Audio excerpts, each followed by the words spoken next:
ओम शांति। 19 जनवरी 2023 प्रात मुरली। ओम शांति। बाप दादा मधुबन। मीठे बच्चे, साकार शरीर को याद करना भी भूत अभिमानी बनना है, क्योंकि शरीर 5 भूतों का है।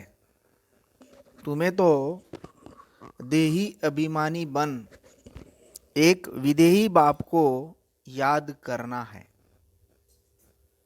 बाबा ने प्रश्न पूछा है, सबसे सर्वोत्तम कार्य कौन सा है जो बाप ही करते हैं?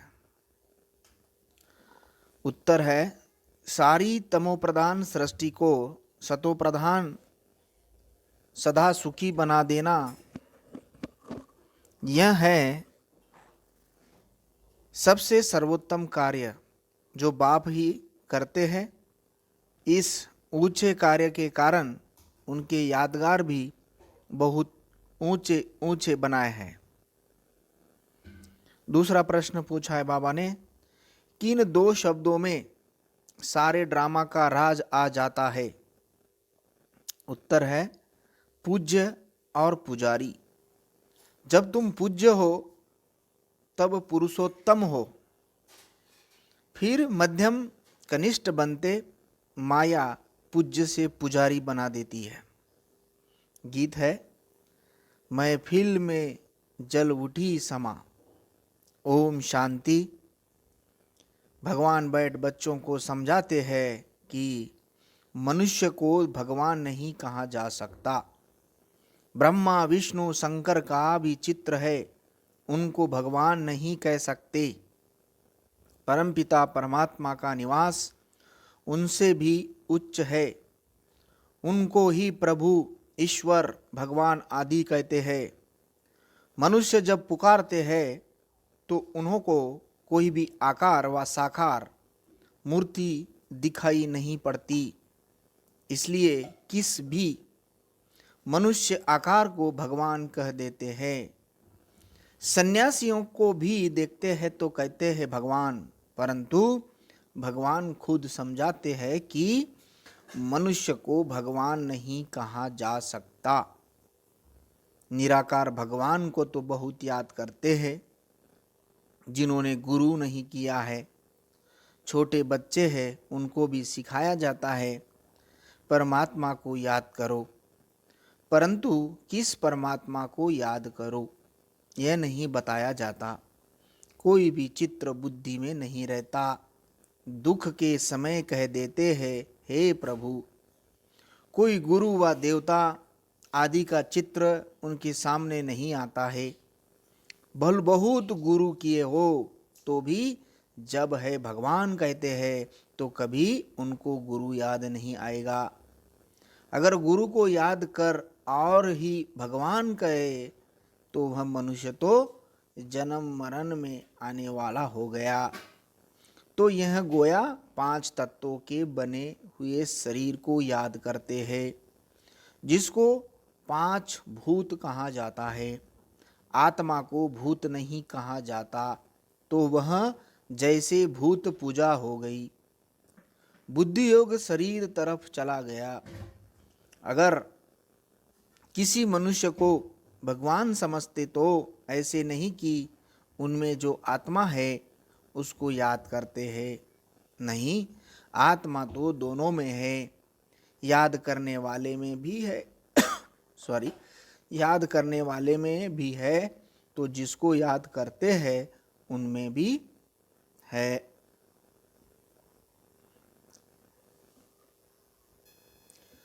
नाम भी शरीर पड़ जाता है। अपने को भी 5 तत्वों का भूत समझते हैं और उनको भी शरीर से याद करते हैं। देही अभिमानी तो है नहीं। अपने को निराकार आत्मा समझते हैं तो निराकार परमात्मा को याद करें। सभी आत्माओं का संबंध पहले पहले परमात्मा से है। आत्मा दुख में परमात्मा को ही याद करती है, उनके साथ संबंध है। वह आत्माओं को सभी दुखों से छुड़ाते हैं। उनको समा भी कहते हैं। कोई बत्ती आदि की तो बात नहीं, वह तो परम पिता परम आत्मा है। समा कहने से मनुष्य फिर ज्योति समझ लेते हैं। यह तो बाप ने खुद समझाया है। मैं परम आत्मा हूँ जिसका नाम शिव है। शिव को रुद्र भी कहते हैं। उस निराकार के ही अनेक नाम है और कोई के इतने नाम नहीं। ब्रह्मा विष्णु शंकर का एक ही नाम है। जो भी देहधारी है उन्हों का एक ही नाम है। एक ईश्वर को ही अनेक नाम दिए जाते हैं। उनकी महिमा अपरंपार है। मनुष्य का एक नाम फिक्स है। अब तुम मरजीवा बने हो तो तुम्हारे पर दूसरा नाम रखा गया है। जिसने पुराना सब भूल जाए, तुम परमपिता परमात्मा के आगे जीते जी मरते हो, तो यह है मरजीवा जन्म। तो जरूर मात पिता पास जन्म लिया जाता है। यह गुह्य बातें बाप बैठ तुमको समझाते हैं। दुनिया तो शिव को जानती नहीं, ब्रह्मा विष्णु शंकर को जानती है। ब्रह्मा का दिन ब्रह्मा की रात भी कहते हैं। यह भी सिर्फ सुना है। ब्रह्मा द्वारा स्थापना, परंतु कैसे यह नहीं जानते। अब क्रिएटर तो जरूर नया धर्म नई दुनिया रचेगा। ब्रह्मा द्वारा ब्राह्मण कुल ही रचेगा। तुम ब्राह्मण ब्रह्मा को नहीं परम पिता परमात्मा को याद करते हो, क्योंकि ब्रह्मा द्वारा तुम उनके बने हो। बाहर वाले देह अभिमानी ब्राह्मण ऐसे अपने को ब्रह्मा के बच्चे शिव के पोत्रे नहीं कहेंगे। शिव बाबा जिसकी जयंती भी मनाते हैं, परंतु उनको न जानने कारण उनका कदर नहीं है। उनके मंदिर में जाते हैं, समझते हैं यह ब्रह्मा विष्णु शंकर व लक्ष्मी नारायण तो नहीं है, वह जरूर निराकार परमात्मा है और सभी सेंटर्स का अपना अपना पार्ट है। पुनर्जन्म लेते हैं तो भी अपना नाम धरते हैं। यह परम पिता परमात्मा एक ही है जिसका व्यक्त नाम रूप नहीं है, परंतु मूढ़मति मनुष्य समझते नहीं। परमात्मा का यादगार है तो जरूर वह आया होगा, स्वर्ग रचा होगा, नहीं तो स्वर्ग कौन रचेगा। अब फिर आकर यह रुद्र ज्ञान रच अब फिर आकर यह रुद्र ज्ञान यज्ञ रचा है। इसको यज्ञ कहा जाता है क्योंकि इसमें स्वाहा होना होता है। यह तो बहुत मनुष्य रचते हैं, वह तो सब है भक्ति मार्ग के स्थूल यज्ञ। यह परमपिता परमात्मा स्वयं आकर यज्ञ रचते हैं, बच्चों को पढ़ाते हैं। यज्ञ जब रचते हैं तो उसमें भी ब्राह्मण लोग शास्त्र कथाएं आदि सुनाते हैं। यह बाप तो नॉलेजफुल है, कहते हैं यह गीता भागवत आदि शास्त्र सभी भक्ति मार्ग के हैं। यह मटेरियल यज्ञ भी भक्ति मार्ग के है। यह है ही भक्ति मार्ग का समय। जब कलयुग का अंत आए तब भक्ति का भी अंत आए, तब ही भगवान आकर मिले, क्योंकि वही भक्ति का फल देने वाला है। उनको ज्ञान सूर्य कहा जाता है। ज्ञान चंद्रमा, ज्ञान सूर्य और ज्ञान लकी सितारे। अच्छा, ज्ञान सूर्य तो है बाप, फिर माता चाहिए ज्ञान चंद्रमा। तो जिस तन में प्रवेश किया है वह हो गई ज्ञान चंद्रमा माता, और बाकी सब है बच्चे लकी सितारे। इस हिसाब से जगदम्बा भी लकी स्टार हो गई, क्योंकि बच्चे ठहरे ना। स्टार्स में कोई सब में तीखा भी होता है। वैसे यहाँ भी नंबरवार है, वह है स्थूल आकाश के सूर्य, चांद और सितारे। और यह है ज्ञान की बात, जैसे वह पानी की नदियाँ, और यह है ज्ञान की नदियाँ जो ज्ञान सागर से निकली है। अब शिव जयंती मनाते हैं, जरूर वह सारे सृष्टि का बाप आते हैं, आकर जरूर स्वर्ग रचते होंगे। बाप आते ही है आदि सनातन देवी देवता धर्म की स्थापना करने, जो प्राय लोप हो गया। गवर्नमेंट भी कोई धर्म को नहीं मानती है, कहते हैं हमारा कोई धर्म नहीं। यह ठीक कहते हैं, बाप भी कहते हैं भारत का आदि सनातन देवी देवता धर्म प्राय लोप है, धर्म में ताकत रहती है। भारतवासी अपने देवी धर्म में थे तो बहुत सुखी थे। वर्ल्ड अलमाइटी अथॉरिटी राज्य था, पुरुषोत्तम राज्य करते थे। श्री लक्ष्मी नारायण को ही पुरुषोत्तम कहा जाता है। नंबरवार उच्च नीच तो होते हैं, सर्वोत्तम पुरुष, उत्तम पुरुष, मध्यम, कनिष्ठम पुरुष तो होते ही है। पहले पहले सभी से सर्वोत्तम पुरुष जो बनते हैं, वहीं फिर मध्यम कनिष्ठ बनते हैं। तो लक्ष्मी नारायण है पुरुषोत्तम, सभी पुरुष में उत्तम। फिर नीचे उतरते तो देवता से क्षत्रिय, क्षत्रिय से फिर वैश्य, फिर शूद्र, कनिष्ठ बनते हैं।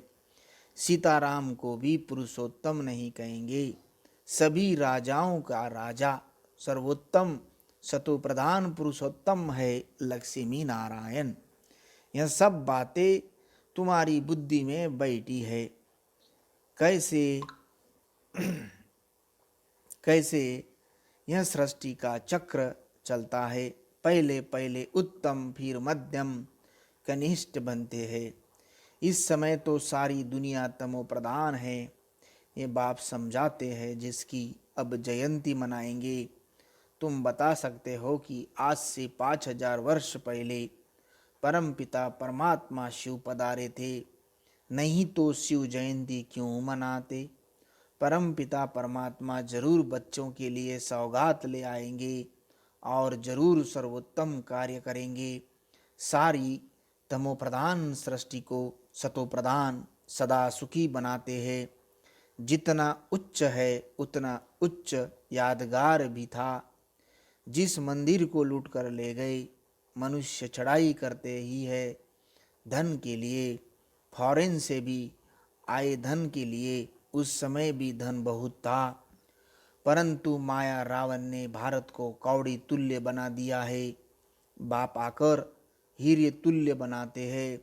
ऐसे शिव बाबा को कोई भी नहीं जानते हैं, कह देते सर्वव्यापी है, ये कहना भी भूल है। नैया पार करने वाला सद्गुरु एक है, डुबोने वाले अनेक है, सभी विषय सागर में डूबे हुए हैं। तब तो कहते हैं इस असार संसार विषय सागर से उस पार ले चलो। जहाँ क्षीर सागर है, गाया भी जाता है कि विष्णु क्षीर सागर में रहते थे। स्वर्ग को क्षीर सागर कहा जाता है, जहाँ लक्ष्मी नारायण राज्य करते हैं। बाकी ऐसे नहीं, विष्णु वहाँ क्षीर सागर में विश्राम करते हैं। वो लोग तो बड़ा तालाब बनाकर उसके बीच में विष्णु को रखते हैं। विष्णु भी लंबा चौड़ा बनाते हैं। इतने बड़े तो लक्ष्मी नारायण होते नहीं, बहुत बहुत 6 फुट होंगे। पांडवों के भी बड़े बड़े बुत बनाते हैं। रावण का कितना बड़ा बुत बनाते हैं, बड़ा नाम है तो बड़ा चित्र बनाते हैं। बाबा का नाम भल बड़ा है, परंतु उनका चित्र छोटा है। ये तो समझाने के लिए इतना बड़ा रूप दे दिया है। बाप कहते हैं मेरा इतना बड़ा रूप नहीं है, जैसे आत्मा छोटी है वैसे ही मैं परमात्मा भी स्टार मिसल हूँ। उसको सुप्रीम सोल कहा जाता है। वह है सबसे उच्च उसी में सारा ज्ञान भरा हुआ है। उनकी महिमा गाई हुई है कि वह मनुष्य सृष्टि का बीज रूप है, ज्ञान का सागर है, चैतन्य आत्मा है। परंतु सुनावे तब जब आर्गन लेवे। जैसे बच्चा भी छोटे आर्गन से बात नहीं कर सकता, बड़ा होता है तो शास्त्र आदि देखने से अगले संस्कारों की स्मृति आ जाती है, तो बाप बैठ बच्चों को समझाते हैं, मैं फिर से 5000 वर्ष बाद तुमको वही राजयोग सिखाने आया हूँ। श्री कृष्ण ने कोई राजयोग नहीं सिखाया, उन्होंने तो प्रारब्ध भोगी है। 8 जन्म सूर्यवंशी, 12 जन्म चंद्रवंशी, फिर 63 जन्म वैश्य शूद्र वंशी बने। अभी सबका ये अंतिम जन्म है। यह श्री कृष्ण की आत्मा भी सुनती है, तुम भी सुनते हो। यह है संगम युगी ब्राह्मणों का वर्ण। फिर तुम ब्राह्मण से जाकर देवता बनेंगे। ब्राह्मण धर्म, सूर्यवंशी देवता धर्म और चंद्रवंशी क्षेत्रीय धर्म, तीनों का संस्थापक एक ही परम पिता परमात्मा है। तो तीनों का शास्त्र भी एक होना चाहिए, अलग अलग कोई शास्त्र है नहीं। ब्रह्मा इतना बड़ा सभी का बाप है, प्रजापिता, उनका भी कोई शास्त्र है नहीं। एक गीता में ही भगवानुवाच है, ब्रह्मा भगवानुवाच नहीं है। यह है शिव भगवानुवाच, ब्रह्मा द्वारा जिससे शूद्रों को कन्वर्ट कर ब्राह्मण बनाया जाता है। ब्राह्मण देवता और जो नापास होते हैं वह क्षत्रिय बन जाते हैं। 2 कला कम हो जाती है। कितना अच्छी रीति समझाते हैं। उच्चते उच्च है परम पिता परमात्मा, फिर ब्रह्मा विष्णु शंकर, उनको भी पुरुषोत्तम नहीं कहेंगे। जो पुरुषोत्तम बनते हैं वहीं फिर कनिष्ठ भी बनते हैं। मनुष्य में सर्वोत्तम है लक्ष्मी नारायण, जिसके मंदिर भी है, परंतु उनकी महिमा को कोई जानते नहीं, सिर्फ पूजा करते रहते हैं। अब तुम पुजारी से पूज्य बन रहे हो, माया फिर पुजारी बना देती है। ड्रामा ऐसा बना हुआ है, जब नाटक पूरा होता है तभी मुझे आना पड़ता है। फिर बुद्धि होना भी ऑटोमेटिकली बंद हो जाती है। फिर तुम बच्चों को आकर अपना अपना पाठ रिपीट करना है। ये परम पिता परमात्मा खुद बैठ समझाते हैं। जिसकी जयंती भक्ति मार्ग में मनाते हैं, यह तो मनाते ही रहेंगे। स्वर्ग में तो कोई की भी जयंती नहीं मनाते हैं। श्री कृष्ण राम आदि की भी जयंती नहीं मनाएंगे, वह तो खुद प्रैक्टिकल में होंगे। यह तो होकर गए हैं तब मनाते हैं। वहाँ वर्ष वर्ष श्री कृष्ण का बर्थडे नहीं मनाएंगे। वहाँ तो सदैव खुशियाँ ही है। बर्थडे क्या मनाएंगे। बच्चे का नाम तो माता पिता ही रखते होंगे, गुरु तो वहाँ होता नहीं। वास्तव में इन सब का ज्ञान और योग से कोई कनेक्शन नहीं। बाकी वहाँ की रस्म क्या है सो पूछना होता है। यहाँ तो बाबा कह देंगे, वहाँ के कायदे जो होंगे वह चल पड़ेंगे। तुमको पूछने की क्या दरकार है। पहले मेहनत कर अपना पद तो प्राप्त कर लो, लायक तो बनो, फिर पूछना। ड्रामा में कोई न कोई कायदा होगा। अच्छा, मीठे मीठे सिकल दे बच्चों प्रति माता पिता बाप दादा का याद प्यार और गुड मॉर्निंग। रूहानी बाप की रूहानी बच्चों को नमस्ते। हम सदा रहेंगे हंसते हंसाते और बनेंगे वतन के फरिश्ते।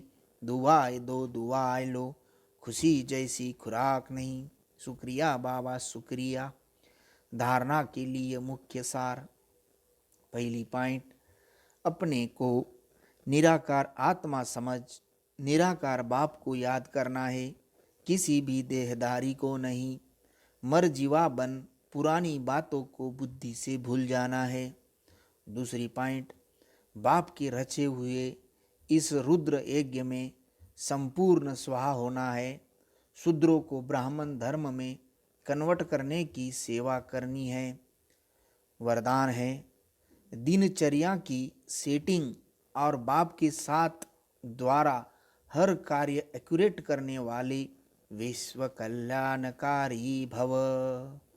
विश्लेषण है, दुनिया में जो बड़े आदमी होते हैं उनकी दिनचर्या सेट होती है।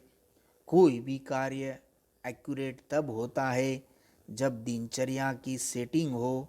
सेटिंग के समय एनर्जी सब बच जाते हैं। एक व्यक्ति 10 कार्य कर सकता है तो आप विश्व कल्याणकारी जिम्मेदारी आत्माएं हर कार्य में सफलता प्राप्त करने के लिए दिनचर्या को सेट करो और बाप के साथ सदा कंबाइंड होकर रहो। 1000 भुजाओं वाला बाप आपके साथ है तो एक कार्य के बजाय 1000 कार्य एक्यूरेट कर सकते हो। स्लोगन है, सर्व आत्माओं के प्रति शुद्ध संकल्प करना। शुद्ध संकल्प करना ही वरदानी मूर्त बनना है। ओम शांति, ओम शांति।